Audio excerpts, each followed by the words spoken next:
नमो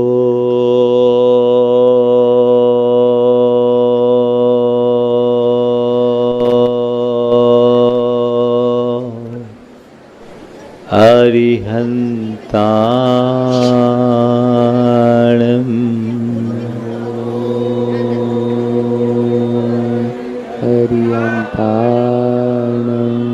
नमो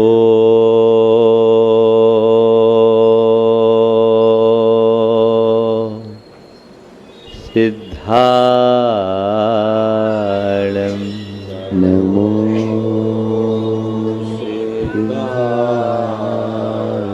नमो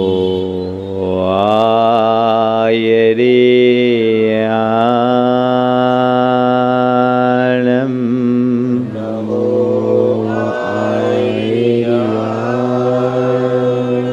नमो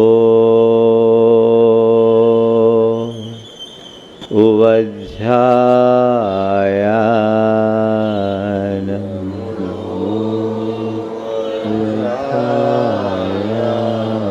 नमो लोये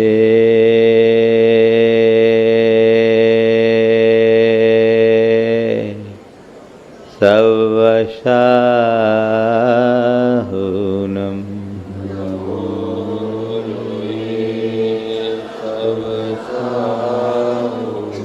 एसो पंचेणमोयारो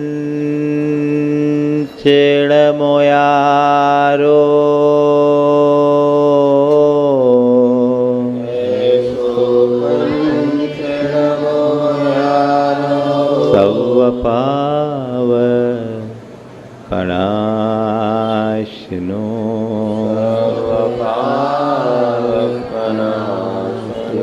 मंगलालं च सवेशिं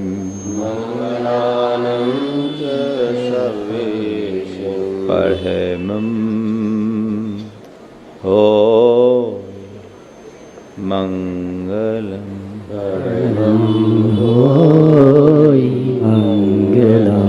जय बोलो देवादिदेव 1008 श्री भगवान महावीर स्वामी जय जय जय। अहिंसा परमो धर्म की जय जय जय। परम पूज्य आचार्य गुरुवर श्री विद्यासागर जी महाराज की जय जय जय। गुणैतन प्रणेता शंका स्वदान भावना एक प्रवर्तक जन जन के संत बोले परम पूज्य मुनि श्री प्रमाण सागर जी महाराज की।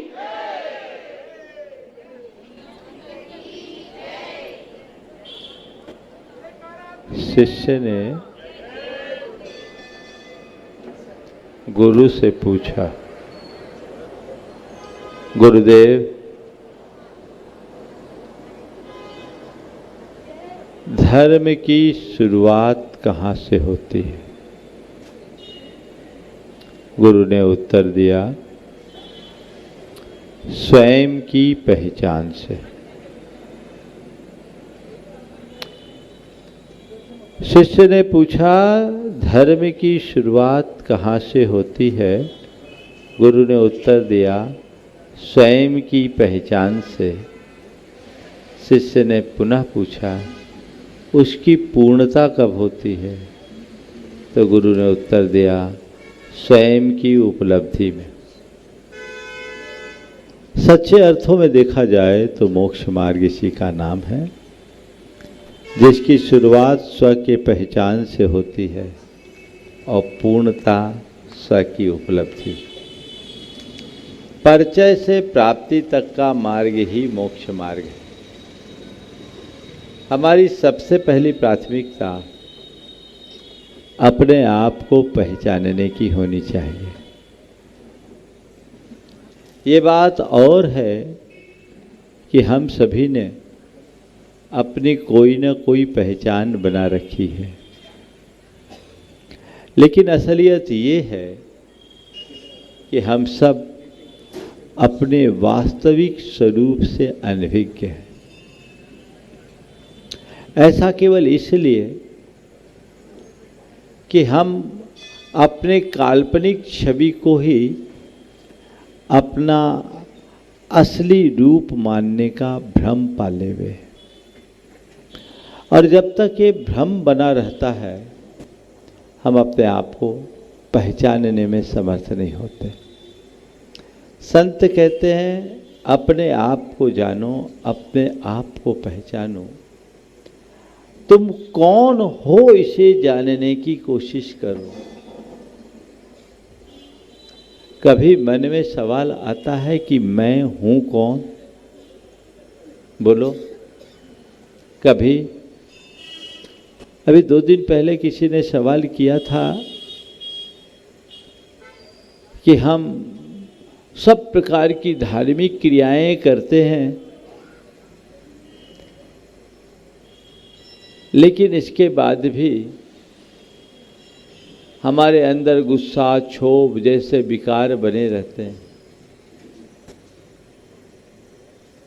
इतना सब कुछ करने के बाद भी हमें जो हासिल होना चाहिए वो क्यों नहीं हो पाता? मैंने जवाब दिया कि धार्मिक क्रियाओं को करने से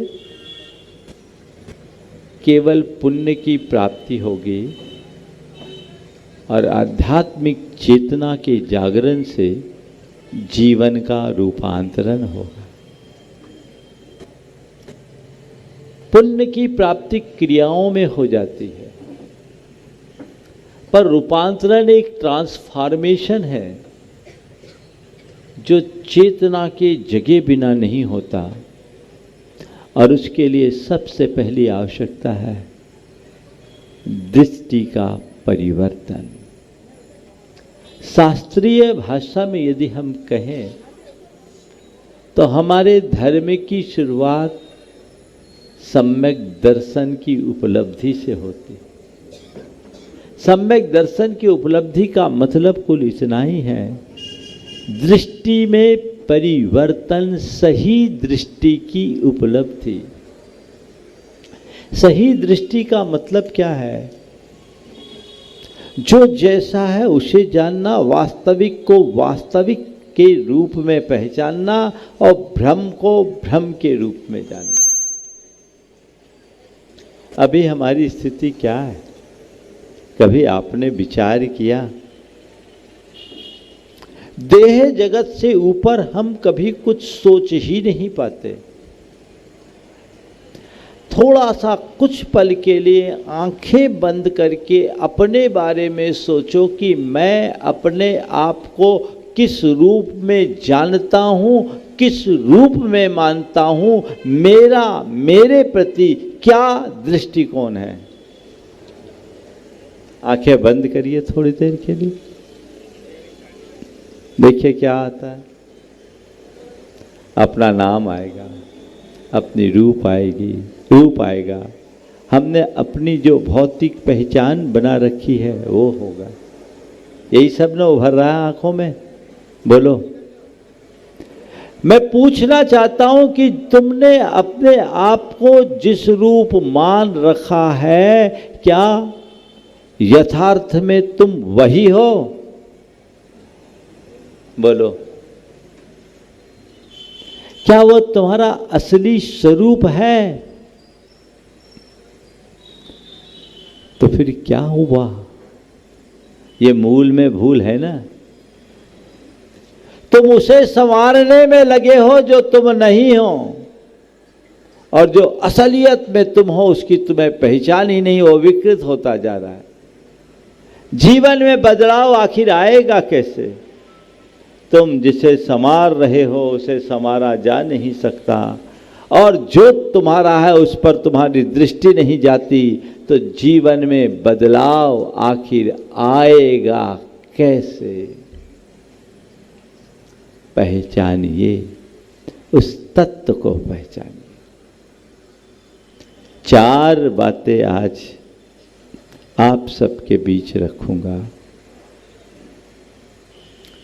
भ्रम, मर्म, कर्म और धर्म। भ्रम, मर्म, कर्म और धर्म। सबसे पहली बात, हम भ्रम में जी रहे हैं, काल्पनिक को सत्य मान रहे हैं, अयथार्थ को यथार्थ मान रखे हैं, जो अपना नहीं है उसे अपना रहे हैं, पर में अपनी तत्परता जगा रहे हैं। और ये भ्रम तब तक बना रहेगा जब तक हम मर्म को नहीं पहचानेंगे। संत कहते हैं चीजें जैसी है उसे वैसी देखो, जो वो असल में है उसे उस रूप मत देखो जैसे वो दिख रही है। चीजें जैसी दिखती है वैसी ही होती है, ये कोई जरूरी नहीं है।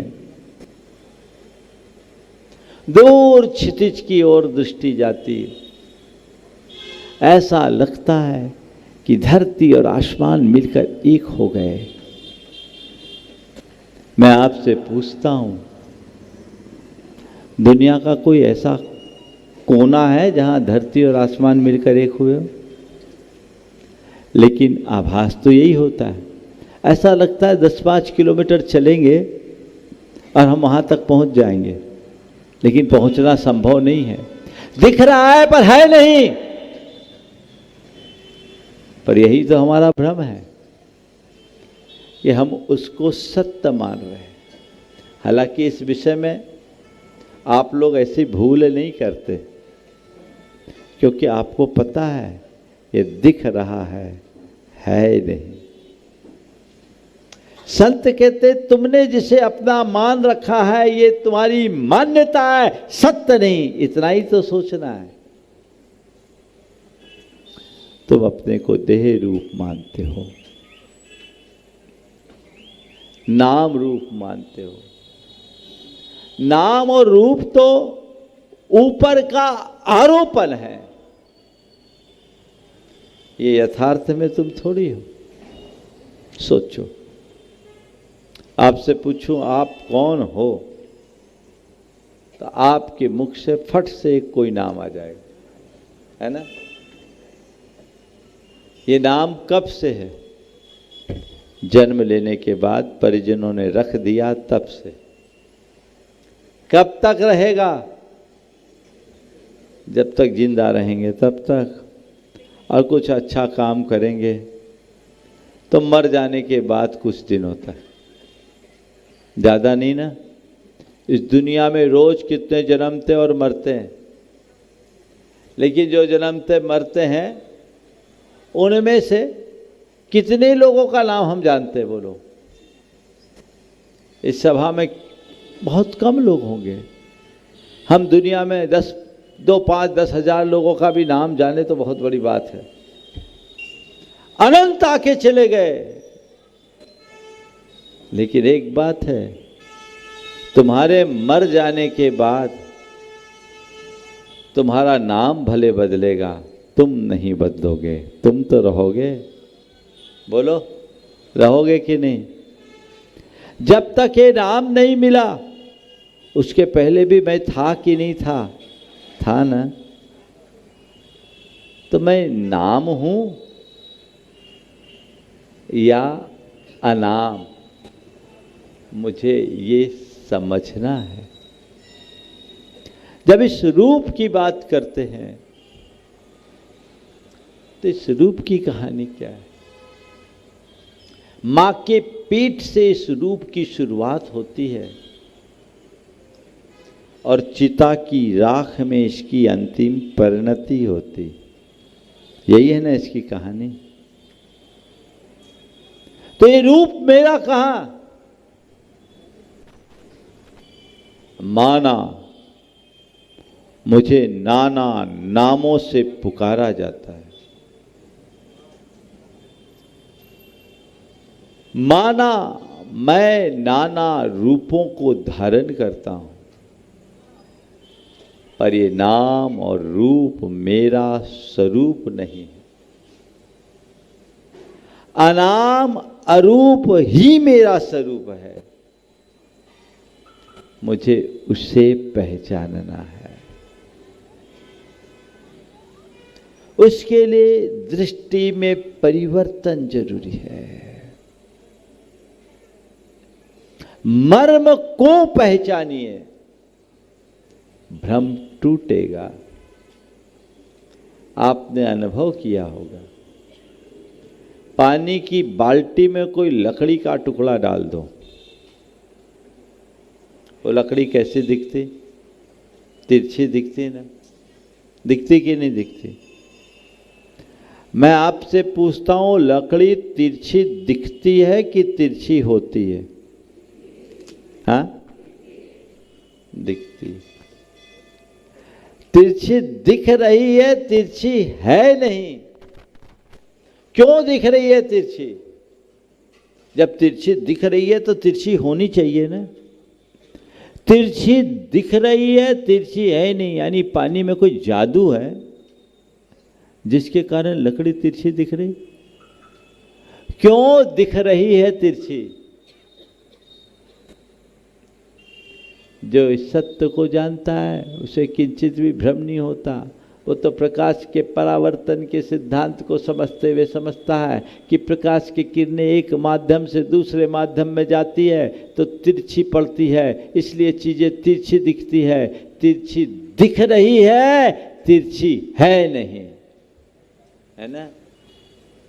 लेकिन साधारण आदमी जिसे इसका ज्ञान नहीं, अरे पानी में जादू है, लकड़ी को तिरछी कर देती, बाहर निकालो लकड़ी सीधी, अंदर डालो तिरछी। यही है ना। बस यही दृष्टि तो हम लोगों के साथ है। अपने आप को देह रूप अनुभव करते करते हमने अपने आप को तद्रूप मानने का भ्रम पाल लिया है, और यही हमारे दुख का मूल है। आप लोग रोज भगवान के स्तवन में एक विनती पढ़ते वक्त बोलते हैं, आपन पौ भूल आप दुख पायो, सुगना नब चाल विसर नननी लटकायो। बोलते हैं, ये भजन है। मैं भ्रम्यो अपन पौ विसर आप, अपनायो विधि फल पुण्य पाप, निज को पर का करता पिछान, पर में अनिष्टता इष्ट मान, आकुलित भयो अज्ञान धार, जो मृग मृग तृष्णा जानिवार। कितना यथार्थ प्रकट किया है। हे भगवान, आज आपके चरण में आने के बाद, आज आपकी शरण में आने के उपरांत मेरा सारा भ्रम टूट गया है। मुझे जीवन के मर्म का बोध होने लगा है। मुझे अपनी भूल का अच्छे से एहसास होने लगा है। अभी तक मैं इस संसार में भटका हूं। मेरे भटकन की मूल वजह अब मेरे आंखों में झूलने लगी है।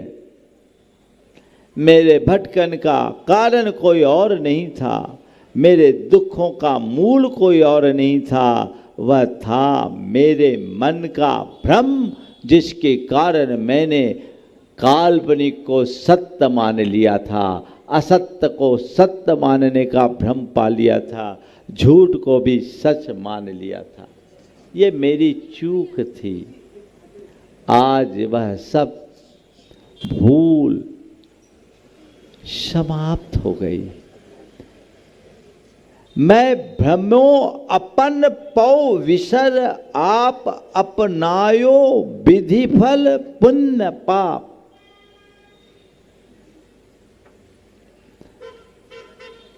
मैं अपने असली स्वरूप को भूलकर पुण्य और पाप जो कर्म के स्वरूप है उसे ही अपना मान लिया। संयोगी भावों में ही आत्म बुद्धि बनाए रखा, उनमें ही उलझ के रह गया। निज को पर का करता पिछान, पर में अनिष्टता इष्टमान। पर के प्रति कर्तृत्व की मेरी भावना, ये कर्ता बुद्धि मेरे मन को विचलित कर दी। पर में इष्ट अनिष्ट के संकल्प विकल्प मेरे मन में जगते रहे, जिसके कारण मैं हर पल आकुलित रहा। जैसे मृग तृष्णा जानिवार, जैसे मृग ग्रीष्म के दिनों में जब चारों तरफ पानी का अभाव होता है, प्यासा मृग दूर रेत के कणों पर सूर्य की किरणों के रिफ्लेक्शन को जल मानकर ये सोचता है थोड़े दूर आगे पानी का सरोवर लहरा रहा है, मैं थोड़ा आगे बढ़ूंगा, मेरी प्यास बुझेगी, मैं पानी पीऊंगा, मेरी प्यास बुझेगी। थोड़ा और थोड़ा और थोड़ा और करते करते वो दम तोड़ देता है, प्यासा ही दम तोड़ देता है, पहुंच नहीं पाता। क्यों? प्यास आखिर बुझेगी कैसे? पानी वहां हो तब तो, वहां पानी है कहाँ? यह तो कोरा रिफ्लेक्शन है। जब तक तुम्हें अपने स्वरूप का बोध नहीं होता, तब तक तुम्हारी अभिरुचि पर में होती है और पर में सुख की कल्पना बनी रहती है। जब तक पर में सुख की कल्पना होगी, तब तक तुम दौड़ते ही रहोगे, कुछ पा नहीं सकोगे, क्योंकि सब केवल रिफ्लेक्शन है, दिखता है नहीं। इस सत्य को पहचानो। भ्रम छूटे, मर्म को जाने, तब हम अपना कर्म ठीक करेंगे और यही हमारा धर्म बनेगा।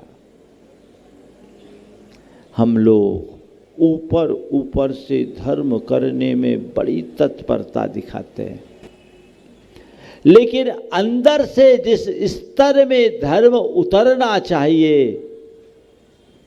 वह बहुत थोड़े लोगों में दिखता है। धर्म को अंदर से उतारने का अभ्यास होना चाहिए, जो अंतरंग में फले,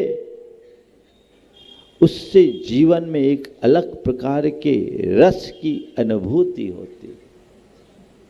कोशिश होनी चाहिए आध्यात्मिक जागृति की, वो अपने अंदर जगाइए।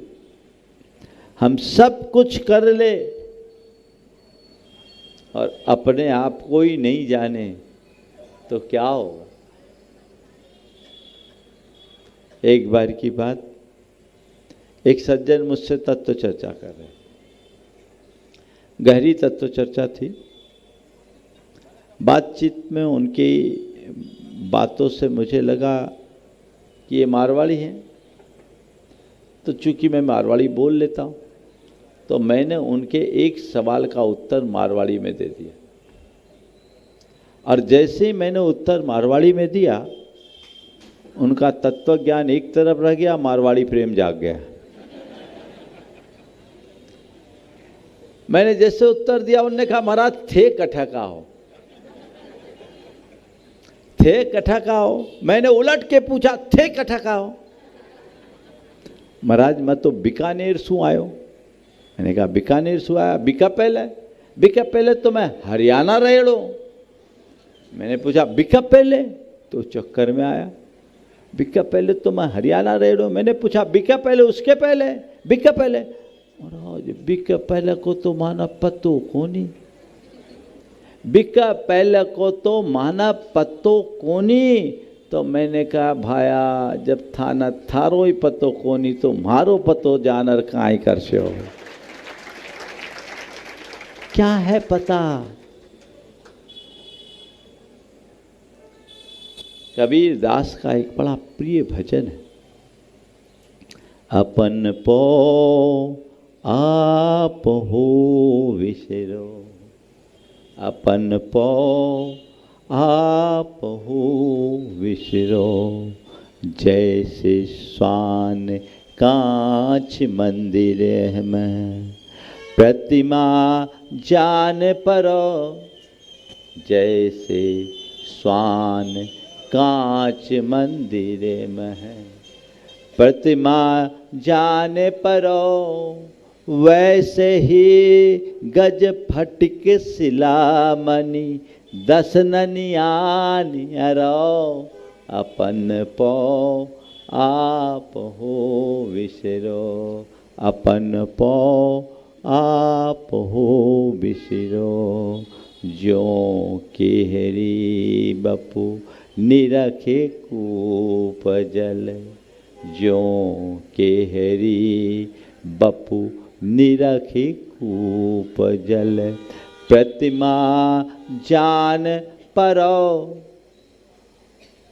कहत कबीर ललनी के सुगना, तो है कौन पकड़ो, अपन पो आप हो विसरो।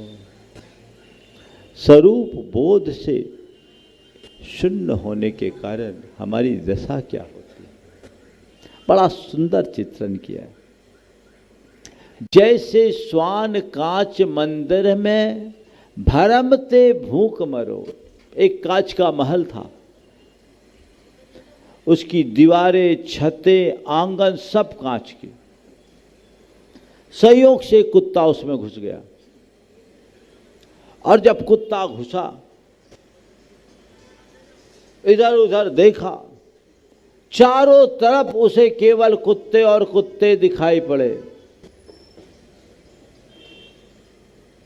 हजारों कुत्ते।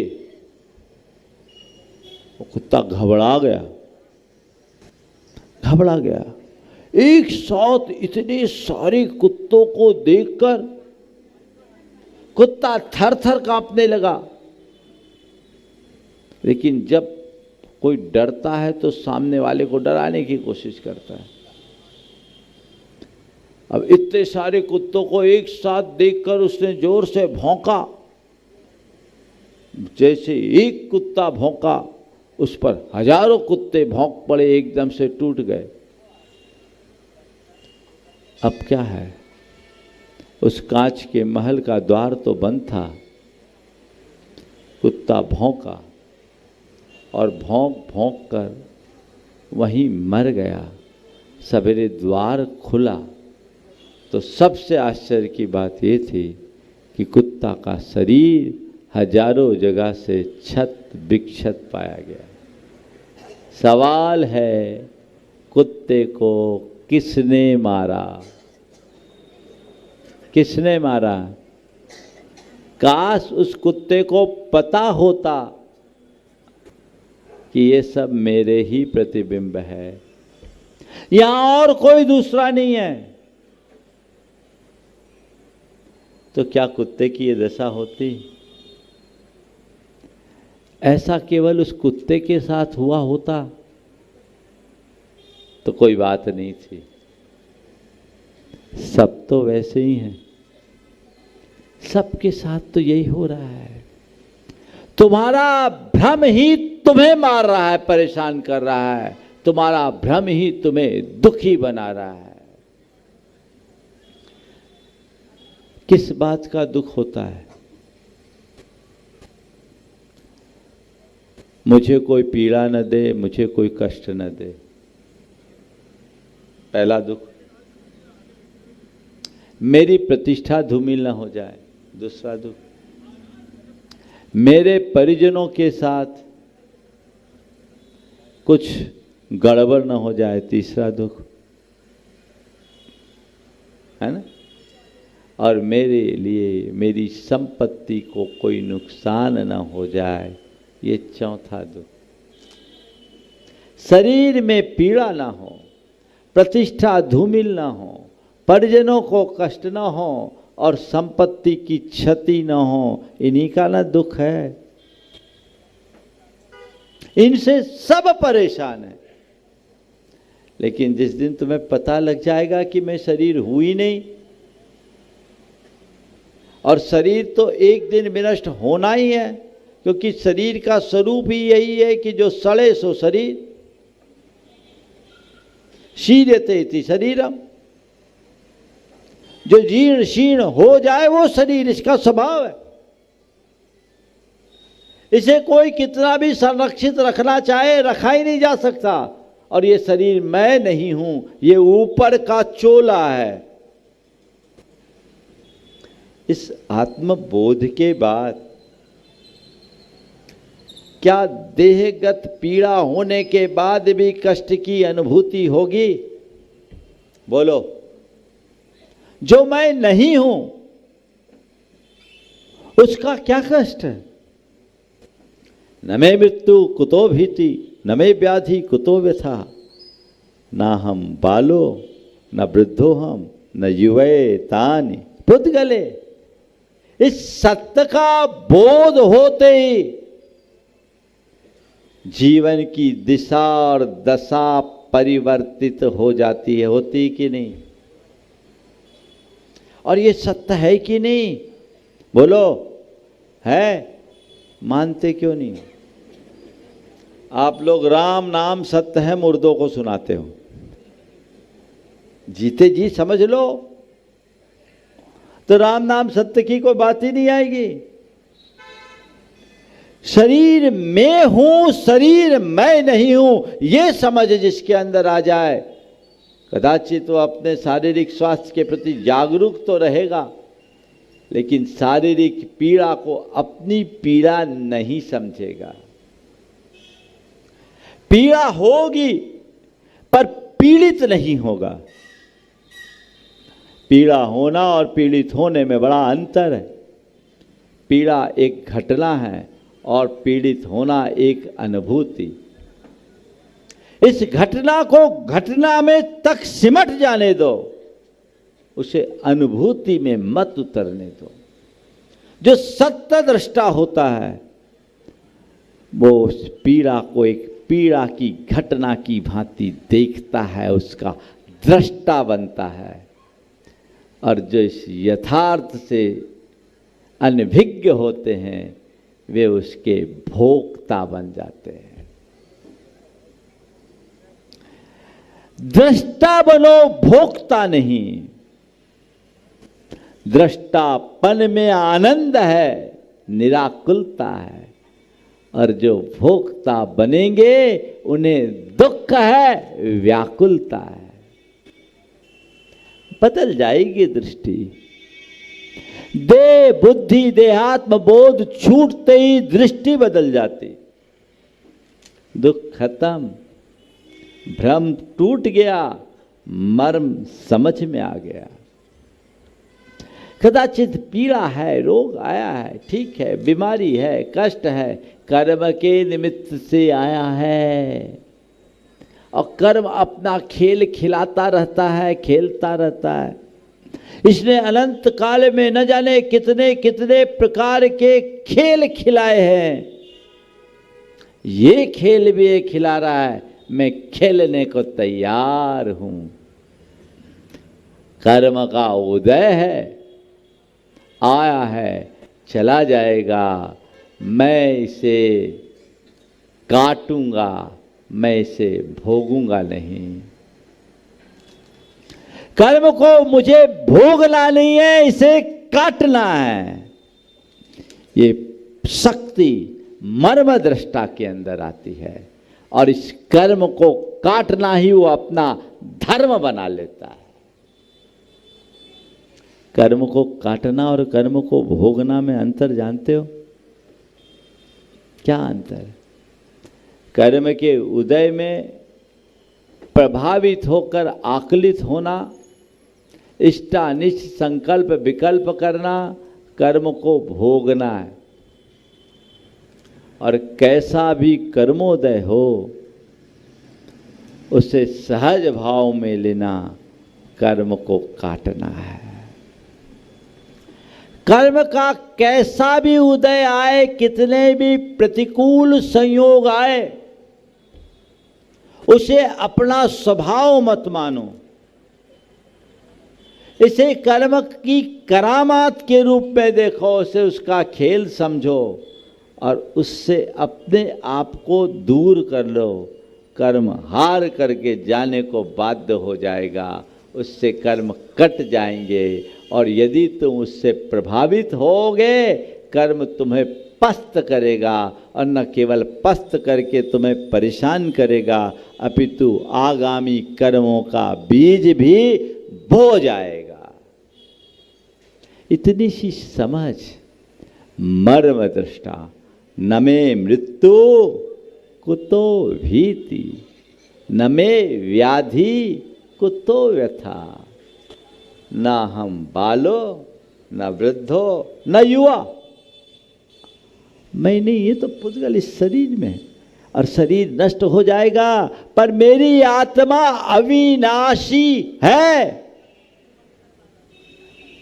अजर है, अमर है, अविनाशी है, शाश्वत है। ये समझ आ जाने पर व्यक्ति विचलित नहीं होता।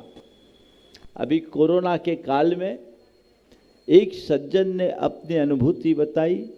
बोले महाराज, मैं तो एक बार एकदम हताश हो गया था और ऐसा लगा कि अब मैं गया, तभी किसी ने हॉस्पिटल में आपका भावना योग दिया और महाराज जी भावना योग सुनने से मुझे बड़ी प्रेरणा मिली, और जब आपने कहा मैं एक शाश्वत आत्मा हूँ, अजर अमर अविनाशी हूँ, तब मुझे लगा कि मैं इस बीमारी से मेरा कोई लेना देना नहीं, ये शरीर में है, मैं तो स्वस्थ आत्मा हूँ, मैं शुद्ध आत्मा हूँ। महाराज उससे मुझे इतना बल मिला कि सारा डर दूर हो गया, और महाराज जैसे ही मेरे मन का डर भागा, मेरे स्वास्थ्य में भी सुधार हो गया, मैं मौत के मुंह से बाहर निकल के आ गया। दृष्टि बदलिए, मर्म को सामने रखना और कर्म की जड़ उखाड़ने की कला विकसित करना, यही मेरा धर्म है, ये अंतरंग में स्थापित कीजिए। भ्रम तोड़िए, छोड़िए। ये ऊपर की चीजें हैं, अंदर की नहीं। ये पर्याय दृष्टि है, तत्व दृष्टि नहीं। आत्मोन्मुखी बनने का अभ्यास और प्रयास होना चाहिए। जब उधर दृष्टि चले जाएगी, रूपांतरण अपने आप होने लगेगा। ऊपर ऊपर से बदलोगे, स्थायी परिवर्तन संदिग्ध है, लेकिन भीतर से बदलोगे, तुम्हारे जीवन में आश्चर्यजनक परिवर्तन होगा। वो परिवर्तन होना चाहिए जो जीवन को पूरी तरह से बदल दे, रूपांतरित कर दे। तो मेरी छवि खराब हो जाएगी। तेरी छवि है क्या, पहले ये तो बता दे। मैं अमुक हूँ, इंदौर शहर का रहवासी हूँ, पलासिया में रहता हूँ, कंचन बाग में रहता हूँ, मेरी ऐसी प्रतिष्ठा है, मेरी ये पहचान है, लोग मुझे इस नाम से जानते हैं, मैं इतनी सारी संस्थाओं का प्रमुख हूँ। हाँ भैया, इसको तूने अपनी छवि मान रखी है, कब तक रहेगी ये छवि? दुनिया के ऐसे बहुत सारे छविवान लोग रहे जो जीते जी जिनकी छवि धूमिल हो गई, और कदाचित तुम रहोगे भी तो तुम छवि की बात करते हो, तुम ही नहीं रहोगे तो छवि किसकी रहेगी? ये क्या है छवि? ये तुम कहाँ? ये तो तुम्हारे मन की कल्पना है। इस कल्पना से बाहर निकलो। ये तुम नहीं हो। तुम्हारे साथ चीजें जुड़ गई, तुमने अपने आप को तद्रूप मान लिया। ये तुम्हारा भ्रम है कि मैं ये हूं, मैं वो हूं। तुम क्या हो इसे पहचानो। अहमिको खलु शुद्धो दंसन नान मय्यो सदा रूबी न वियाति मज्ज किंचिवी अन्नम परमाणु मित्तम्पि। मैं क्या हूं? मैं एक शुद्ध आत्मा हूं, दर्शन ज्ञान मैं हूं, अरूपी हूं। मुझसे भिन्न एक परमाणु भी मेरा नहीं है। ये सत्य है कि नहीं? बोलो। हाँ, तो फिर इस सत्य पर भरोसा क्यों नहीं? तुम्हारी छवि शाश्वत है, उसका कभी बिगाड़ नहीं हो सकता। तो फिर छवि की चिंता क्यों? अपनी शाश्वत छवि को पहचानो, असली छवि को पहचानो। ये नकली में क्यों उलझे हो? बोलो। अब जो नकली कोई असली मानने का भ्रम पाल ले, उसको क्या होगा? मैं कहता हूं यही भ्रम टूटना चाहिए। नकली और असली का भेद समझो, ये भ्रम टूटे। ये मेरी छवि नहीं, मेरी छवि तो शाश्वत छवि है। उसमें ना कोई बिगाड़ हो सकता, ना सुधार हो सकता। मेरे आत्मा का एक प्रदेश भी इधर से उधर नहीं हो सकता। धरती पलट जाए पर मेरा एक प्रदेश भी इधर से उधर नहीं हो सकता, क्योंकि मैं शाश्वत आत्मा हूं। ईश्वर श्रद्धान जम जाएगा तो तुम्हारे मन में छवि संबंधी कोई विकल्प ही नहीं बचेगा। छवि को पहचानो, असली छवि को पहचानो। खत्म। प्रतिष्ठा का कोई भ्रम नहीं। मेरे परिजनों को कुछ ना हो जाए। तेरे परिजन है कौन? ये मेरे परिजन है। कब से और कब तक रहेंगे? एक दिन मर जाओगे, सब भूल जाएंगे। तुम्हें कोई याद भी नहीं करेगा। याद करेगा तो तुम्हारी संपत्ति के नाम पर भले कर ले, बाकी कोई नहीं। और तुम भी भूल जाओगे। कभी कल्पना करो, हम यहाँ जन्म लिए, कुछ को विलकता छोड़ के आए होंगे ना। कभी याद आता है कि हम किसी को विलकता छोड़कर यहाँ आए? भूल गए। तो जैसे हम उनको भूल गए, कल तुम्हारे पीछे वाले भी तुम्हें भूल जाएंगे। ये तो एक संयोग है। उस संयोगवश हमारे साथ हैं, मेरे नहीं है। मेरे साथ होना और मेरे होना में बड़ा अंतर है।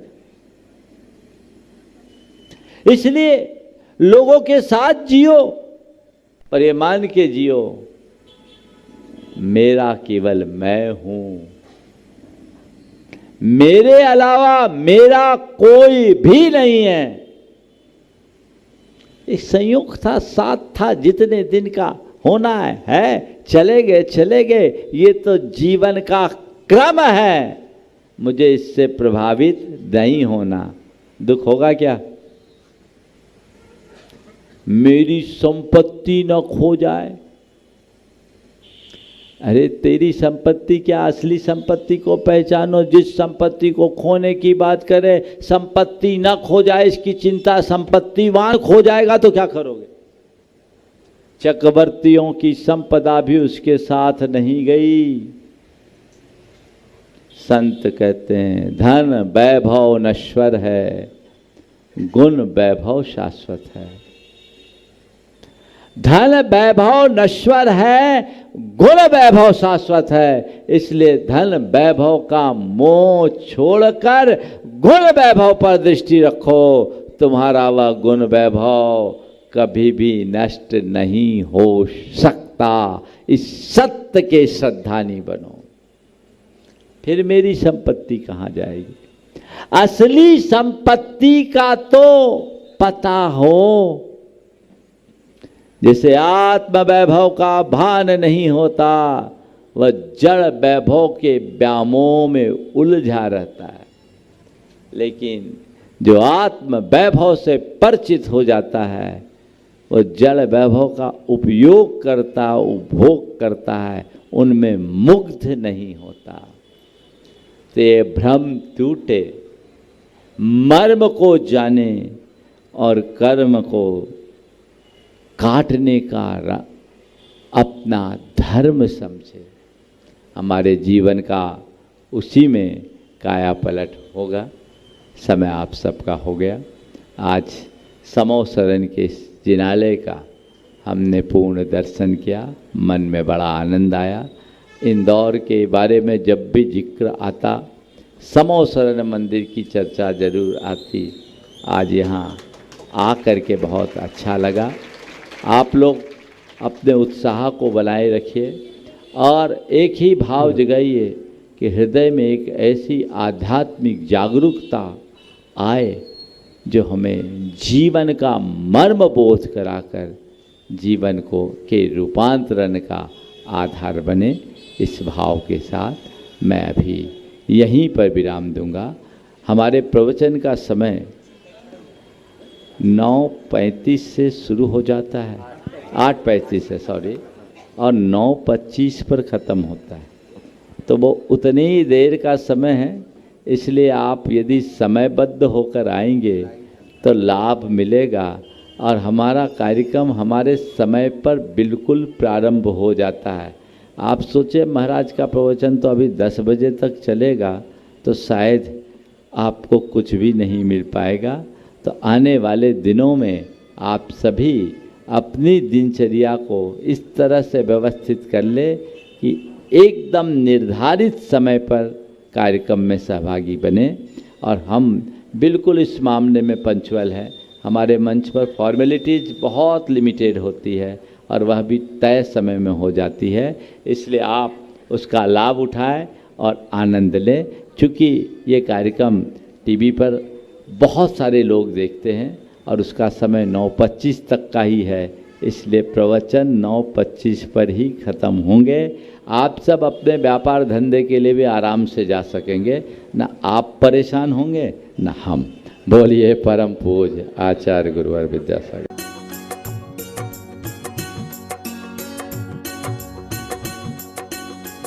नमो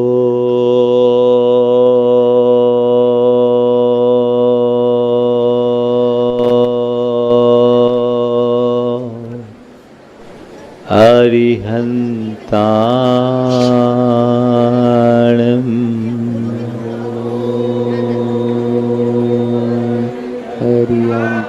हरिहन्ताणम् नमो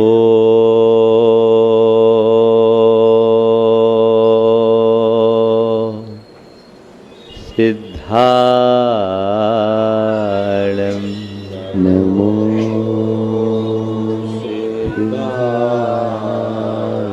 नमो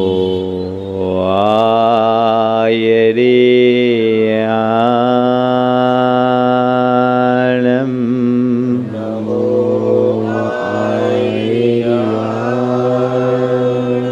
नमो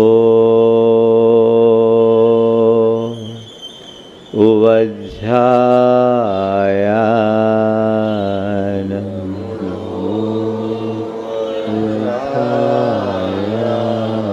नमो लोये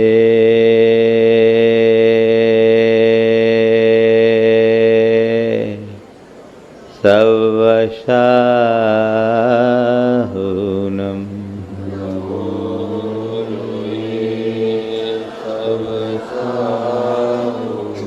एसो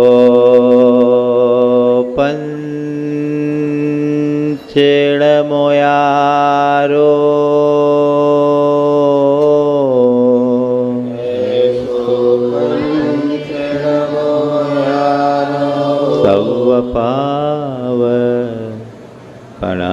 सवपावपनाशिनो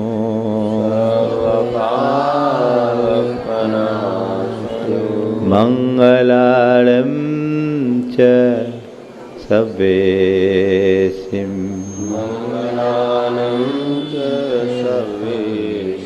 परमं हो मंगलम मंगलम। जय बोलो देवादिदेव 1008 श्री भगवान महावीर स्वामी। जय जय जय। अहिंसा परमो धर्म की। जय जय जय। परम पूज आचार्य गुरुवर श्री विद्यासागर जी महाराज की। जय जय जय। गुणैतन प्रणेता शंका स्वनान भावना एक प्रवर्तक जन जन के संत बोले परम पूज मुनि श्री प्रमाण सागर जी महाराज की।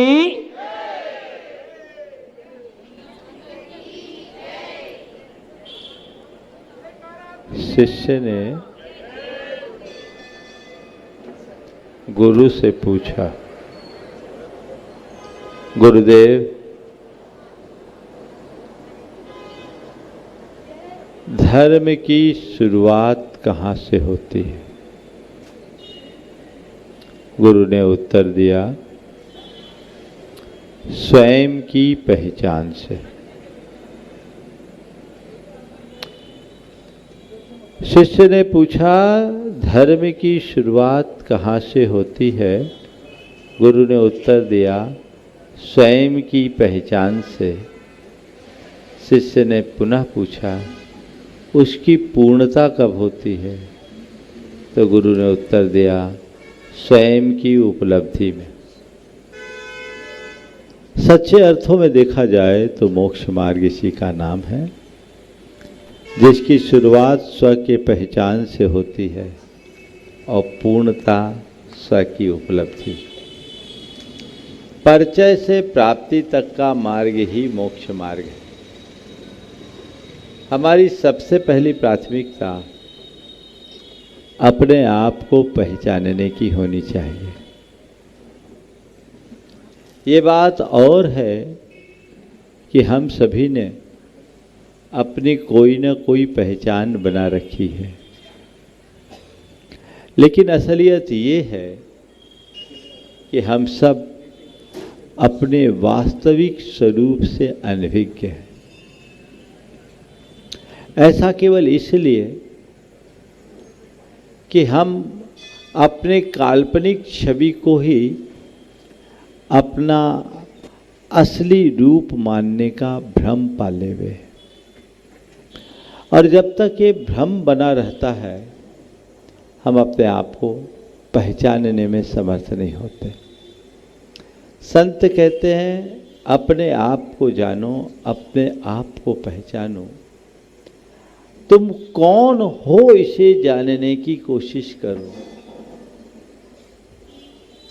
कभी मन में सवाल आता है कि मैं हूं कौन? बोलो। कभी? अभी 2 दिन पहले किसी ने सवाल किया था कि हम सब प्रकार की धार्मिक क्रियाएं करते हैं, लेकिन इसके बाद भी हमारे अंदर गुस्सा, क्षोभ जैसे विकार बने रहते हैं। इतना सब कुछ करने के बाद भी हमें जो हासिल होना चाहिए वो क्यों नहीं हो पाता? मैंने जवाब दिया कि धार्मिक क्रियाओं को करने से केवल पुण्य की प्राप्ति होगी, तो तुम्हारे मन में छवि संबंधी कोई विकल्प ही नहीं बचेगा। छवि को पहचानो, असली छवि को पहचानो। खत्म। प्रतिष्ठा का कोई भ्रम नहीं। मेरे परिजनों को कुछ ना हो जाए। तेरे परिजन है कौन? ये मेरे परिजन हैं। कब से और कब तक रहेंगे? एक दिन मर जाओगे, सब भूल जाएंगे।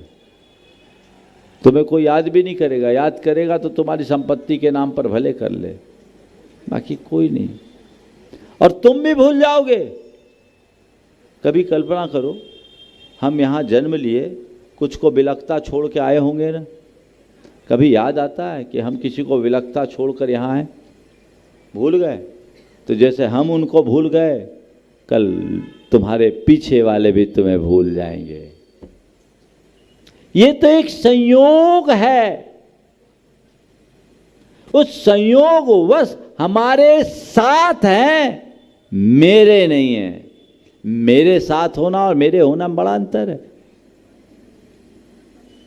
इसलिए लोगों के साथ जियो, पर ये मान के जियो, मेरा केवल मैं हूं, मेरे अलावा मेरा कोई भी नहीं है। एक संयोग था, साथ था, जितने दिन का होना है, चले गए। ये तो जीवन का क्रम है। मुझे इससे प्रभावित नहीं होना। दुख होगा क्या? मेरी संपत्ति न खो जाए। अरे तेरी संपत्ति क्या, असली संपत्ति को पहचानो। जिस संपत्ति को खोने की बात करे, संपत्ति न खो जाए इसकी चिंता। संपत्तिवान खो जाएगा तो क्या करोगे? चक्रवर्तियों की संपदा भी उसके साथ नहीं गई।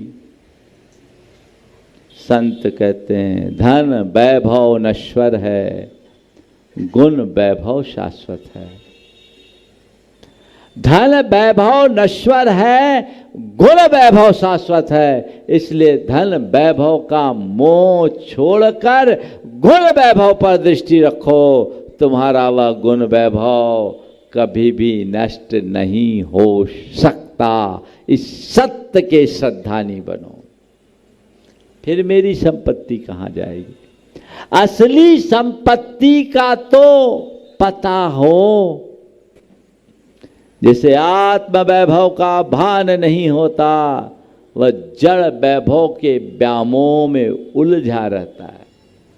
लेकिन जो आत्म वैभव से परिचित हो जाता है, वो जड़ वैभव का उपयोग करता, उपभोग करता है, उनमें मुग्ध नहीं होता। ते भ्रम टूटे, मर्म को जाने और कर्म को काटने का अपना धर्म समझे। हमारे जीवन का उसी में काया पलट होगा। समय आप सबका हो गया। आज समोसरन के जिनालय का हमने पूर्ण दर्शन किया। मन में बड़ा आनंद आया। इंदौर के बारे में जब भी जिक्र आता, समोसरन मंदिर की चर्चा जरूर आती। आज यहाँ आकर के बहुत अच्छा लगा। आप लोग अपने उत्साह को बनाए रखिए और एक ही भाव जगाइए कि हृदय में एक ऐसी आध्यात्मिक जागरूकता आए जो हमें जीवन का मर्म बोध कराकर जीवन को के रूपांतरण का आधार बने। इस भाव के साथ मैं अभी यहीं पर विराम दूंगा। हमारे प्रवचन का समय 9:35 से शुरू हो जाता है, 8:35 से सॉरी, और 9:25 पर ख़त्म होता है। तो वो उतनी ही देर का समय है। इसलिए आप यदि समयबद्ध होकर आएंगे तो लाभ मिलेगा और हमारा कार्यक्रम हमारे समय पर बिल्कुल प्रारंभ हो जाता है। आप सोचें महाराज का प्रवचन तो अभी 10 बजे तक चलेगा, तो शायद आपको कुछ भी नहीं मिल पाएगा। तो आने वाले दिनों में आप सभी अपनी दिनचर्या को इस तरह से व्यवस्थित कर ले कि एकदम निर्धारित समय पर कार्यक्रम में सहभागी बने। और हम बिल्कुल इस मामले में पंक्चुअल हैं। हमारे मंच पर फॉर्मेलिटीज़ बहुत लिमिटेड होती है और वह भी तय समय में हो जाती है। इसलिए आप उसका लाभ उठाएं और आनंद लें। चूँकि ये कार्यक्रम टीवी पर बहुत सारे लोग देखते हैं और उसका समय 9:25 तक का ही है, इसलिए प्रवचन 9:25 पर ही ख़त्म होंगे। आप सब अपने व्यापार धंधे के लिए भी आराम से जा सकेंगे। ना आप परेशान होंगे ना हम। बोलिए परम पूज्य आचार्य गुरुवर विद्यासागर।